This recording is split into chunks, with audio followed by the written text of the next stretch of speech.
TV special focus. ఎన్ని రోజులు దేని గురించి భయపడ్డారో, ఏ ఉపద్రవం రాకూడదనుకున్నారో, ఎటువంటి పరిస్థితులు రాకూడదనుకున్నారో అటువంటి పరిస్థితులు విదేశాల నుంచి ఇండియాకు వచ్చేసింది. ఇంతకుముందు కరోనా సమయంలో ఎటువంటి క్లిష్ట పరిస్థితులు ఎదుర్కొన్నామో అటువంటి క్లిష్ట పరిస్థితులే రాబోతున్నాయంటే రావడానికి ఒక అడుగైతే పడింది. విదేశాల నిజం గడగడలాడించినటువంటి ఈ వైరస్ ఇప్పుడు భారతదేశంలో అడుగుపెట్టింది. అది మన పొరుగు రాష్ట్రమైనటువంటి కేరళలో అడుగుపెట్టడం జరిగింది. ఇంతకుముందే కరోనాలో రాష్ట్రంలో చాలామంది ఎన్నో ఇబ్బందులు ఎదుర్కొన్నారు. కరోనా వ్యాప్తితో అనేక మంది ప్రాణాలు కోల్పోయారు. వాళ్ళ సొంత వాళ్ళని, అలాగే తోడబుట్టిన వాళ్ళని, కడుపున పుట్టిన వాళ్ళని కూడా, వాళ్ళ శవాల్ని కూడా దగ్గరకు తీసుకోలేనటువంటి పరిస్థితుల్లో చాలా ఇబ్బందులు ఎదుర్కొన్నటువంటి పరిస్థితులు మనం చూసాం. ప్రభుత్వం ఆర్థికంగా నష్టపోయింది. అలాగే ఒకరినొకరు కలిసి మాట్లాడుకోలేని, అలాగే చేతులు కలపలేని పరిస్థితులు కూడా మనం ఎన్నో చూసాం. కానీ ఇంతకు మించినటువంటి వైరస్లు ఎప్పుడూ రాకూడదు అని కోరుకున్నాం. కానీ కరోనా వైరస్ నుంచి అయితే కోలుకున్నాం. క్రమక్రమంగా ఆ పరిస్థితుల నుంచి బయటపడ్డాము. ఇప్పుడే ఆర్థిక పరిస్థితి కూడా మెరుగుపడింది. ప్రజల జీవన ప్రమాణాలు కూడా మెరుగుపరుచుకుంటున్నారు. కానీ మరొక ఉపద్రవం, విదేశాల్లో ఈ వైరస్ అనేది చాలా వ్యాప్తి చెందింది. అది ఇండియాకి రాకూడదని, అలాగే విదేశాల నుంచి వచ్చే విమానాలు కావచ్చు, ప్రయాణికులు కావచ్చు, వీళ్ళందరి దగ్గర నుంచి కూడా అనేక పరీక్షలు చేసిన తర్వాతనే వీళ్ళని దేశంలోకి ఎంటర్ అయ్యే విధంగా ప్రభుత్వం చర్యలు చేపట్టినప్పటికీ ఒక వైరస్ అనేది మళ్ళీ ప్రవేశించింది. దాని పేరే నిఫా వైరస్. ఇప్పుడు నిఫా వైరస్ అనేది దేశంలో అడుగుపెట్టింది. కాబట్టి ఇప్పటి నుంచే ప్రజలు చాలా జాగ్రత్తలు పాటించాలి, లేకపోతే ఉపద్రవం తప్పదు. ఇక నిఫా వైరస్ గురించి కొన్ని విషయాలు తెలుసుకుందాం. అసలు నిఫా వైరస్ ఏంటి అనేది ముందుగా మనం తెలుసుకోవాల్సినటువంటి విషయం. నిఫా వైరస్ అనేది ఒక జూనోటిక్ వైరస్, అంటే జంతువుల నుంచి మనుషులకి వ్యాపించేటటువంటి ఒక వైరస్. ఇది జంతువుల నుంచి వ్యాపిస్తుంది. అది ఎలాగంటే సాధారణంగా ఇవి గబ్బిలాలు, పందుల నుంచి ఈ వైరస్ అనేది వ్యాపిస్తూ ఉంటుంది. ఈ వైరస్ మనుషులకు వ్యాపిస్తుంది. ఇక ఫ్రూట్ బ్యాట్స్, అంటే మనం గబ్బిలాల్ని ఫ్రూట్ బ్యాట్స్ అని పిలుస్తుంటారు. ఇది నిఫా వైరస్కు సహజ అతిథేయులు. ఈ గబ్బిలాల ద్వారానే సహజంగా నిఫా వైరస్ అనేది ఎక్కువగా వ్యాపిస్తుంది అనేటటువంటిది శాస్త్రవేత్తలు కనుగొన్నటువంటి విషయం. ఈ గబ్బిలాలు కొరికేసిన పండ్లను తిన్నప్పుడు ఇవి వస్తాయి అట. ఇప్పుడు మనం చెట్టు మీద ఉన్నటువంటి పండ్లను అలాగే తింటూ ఉంటాం, దానివల్ల ఇబ్బంది ఏం లేదు. కానీ కొన్ని పండ్లు రాలిపోతూ ఉంటాయి.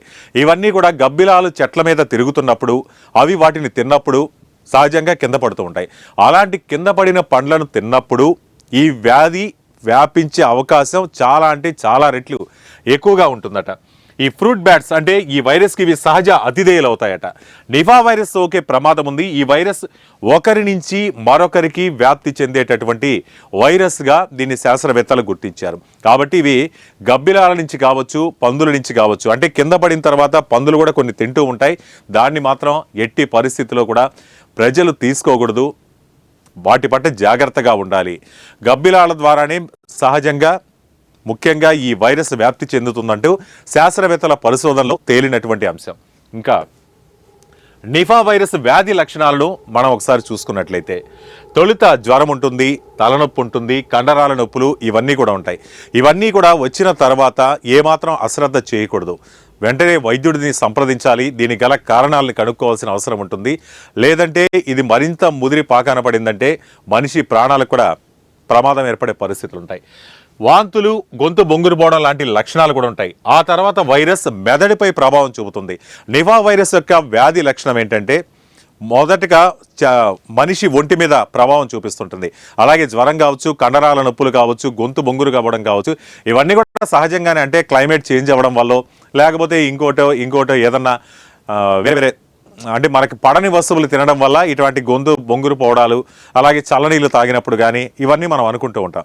కానీ ఇవన్నీ కాదు. ఇవన్నీ కూడా ఆ వ్యాధి లక్షణాలు. అంటే ఇప్పుడున్నటువంటి పరిస్థితుల్లో ఇటువంటి లక్షణాలు వచ్చినప్పుడు ఏమాత్రం మనం అశ్రద్ధ చేయకూడదు. ఆ తర్వాత వైరస్ మెదడుపై ప్రభావం చూపుతుంది. ఇవన్నీ కూడా ఇక్కడతో స్టార్ట్ అయిన తర్వాత అది చివరిగా దాని డెస్టినేషన్ అనేది మెదడు మీద దాని ప్రభావం చూపిస్తుంది. మెదడుపై ప్రభావం చూపించిన తర్వాత మత్తుగా ఉంటుంది, మెదడు దెబ్బతిండడం, వణికిపోవడం లాంటి లక్షణాలు కనపడతాయి. మనిషిలో షివరింగ్ అనేది ఒకటి మొదలవుతుందట. మనిషి షివరింగ్ రావడం, అలాగే మెదడు అనేది మత్తుగా ఉంటుంది. అతనిలో ఎటువంటి అంటే యాక్టివ్నెస్ ఉండదు, చాలా లేజినెస్గా ఉంటాడు. దానికి తోడు ఇటువంటి లక్షణాలన్నీ కూడా ఉంటాయి. అలాగే న్యూమోనియా, శ్వాస తీసుకోవడంలో ఇబ్బందులు కూడా తలెత్తుతాయి.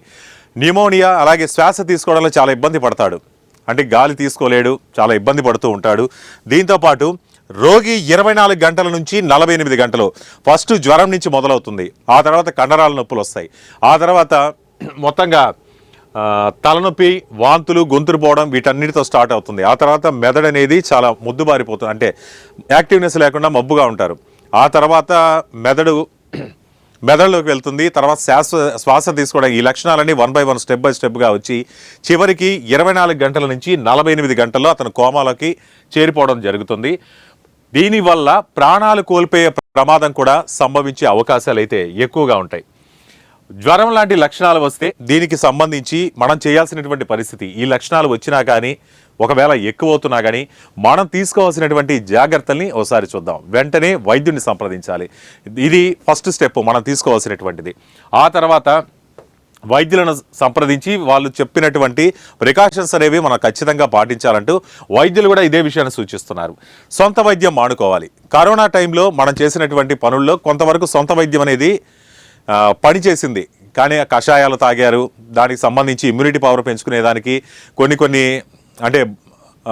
కొన్ని ఆహార పదార్థాలు అవి కూడా చేంజ్ చేసుకున్నారు ఇమ్యూనిటీ పవర్ పెంచుకునేదానికి. కానీ ఇందులో అవకాశం ఉండదు. కాబట్టి సొంత ప్రయోగాలు, సొంత వైద్యాలు ఇవన్నీ మానుకోవాలి. దీనికి ఇవన్నీ కూడా ఈ జాగ్రత్తలన్నీ తీసుకోవాలి. తీసుకున్న తర్వాతే దీని నుంచి కొంతవరకు బయటపడే అవకాశం ఉంటుంది. ఇందులో చాలామంది ఈ పరిస్థితి విషమించిన తర్వాత ప్రాణాలు కోల్పోయే అవకాశాలు అయితే చాలా ఎక్కువగా ఉంటాయి. ఇప్పటికే కేరళలో ఈ వైరస్ సోకిన తర్వాత 2 మరణాలు సంభవించాయి. 2 మరణించడం జరిగింది. దీంతో అప్రమత్తమైనటువంటి కేరళ ప్రభుత్వం, ఎందుకంటే కరోనా పరిస్థితుల్లో కేరళ రాష్ట్రం ఎంత దెబ్బతినిందో వాళ్ళకి తెలుసు. గత అనుభవాలను దృష్టిలో ఉంచుకొని ఈ ప్రభుత్వం ఇప్పటికే ముందస్తు చర్యలు తీసుకునింది. దీనికి సంబంధించి చాలా ఆంక్షలు కూడా విధించడం జరిగింది. ఆంక్షల్లో ముఖ్యంగా పాఠశాలలు, కాలేజీలు, అలాగే మదర్సాలు ఉంటాయి. ఆ మదర్సాలు వీటితో పాటు అంగన్వాడీలు, ట్యూషన్ సెంటర్లతో పాటు అన్ని వ్యవస్థలను మూసివేయడం జరిగింది. ఎందుకంటే పరిస్థితి విషమించకుండా ఆ ఇద్దరితోనే ఈ వైరస్కి అడ్డుకట్టి వేయాలన్న ఉద్దేశంతో కరోనా సమయంలో ఎటువంటి ఆంక్షలు అయితే ఉన్నాయో ఆ ఆంక్షలన్నీ కూడా ఇప్పుడు ఇంప్లిమెంటేషన్ చేయడం జరుగుతోంది. దీని ద్వారా ఈ నిఫా వైరస్ని కట్టడి చేయొచ్చు అనేటటువంటి ఉద్దేశం వాళ్ళకు కనపడింది. ఇక కేరళలో అసలు ఏం జరిగిందంటే, కేరళలోని మలపురం జిల్లాలో నిఫా వైరస్ అలజడి వచ్చింది. నిఫా వైరస్తో 2వ మరణం సంభవించడంతో రాష్ట్ర ప్రభుత్వం కఠిన ఆంక్షలు అయితే విధించడం జరిగింది. ఇది మలపురం జిల్లాలో మాస్కులు తప్పనిసరిగా ధరించాలంటూ, అంటే ప్రభుత్వం కూడా కరోనా టైంలో ఎటువంటి ఆంక్షలు విధించిందో, లాక్డౌన్లు విధించిందో అలాంటి పరిస్థితుల్ని ఇప్పుడు కూడా తీసుకొని వచ్చింది. మాస్కులు తప్పనిసరిగా ధరించమంటుంది, ఆదేశాలు జారీ చేశారు. ఇక 2 కంటే ఎక్కువ మంది వ్యక్తులు కలిసి ఉండకూడదు, గుమికూడకూడదు, అలాగే గుంపులుగా తిరగకూడదు. ఈ హెచ్చరికల్ని కూడా జారీ చేయడం జరిగింది. దీంతోపాటు మెడికల్ షాపులు మినహా, ఎందుకంటే మెడికల్ షాపులు తప్పనిసరి, కరోనా సమయంలో కూడా చేసింది అదే, మెడికల్ షాపులకు మాత్రమే మినహాయింపు ఇచ్చారు. మిగతా వాటికి కూడా ఒక టైం టేబుల్ అనేది కేటాయించారు. ఆ టైం టేబుల్కి తగ్గట్టే వ్యాపార కార్యకలాపాలు కూడా కొనసాగించారు. దీనికి తోడు గుంపులుగా ఉండకూడదని చెప్పి ఆదేశాలు జారీ చేశారు. అలాగే పోలీసులు దాదాపు 144 సెక్షన్ కూడా విధించడం జరిగింది.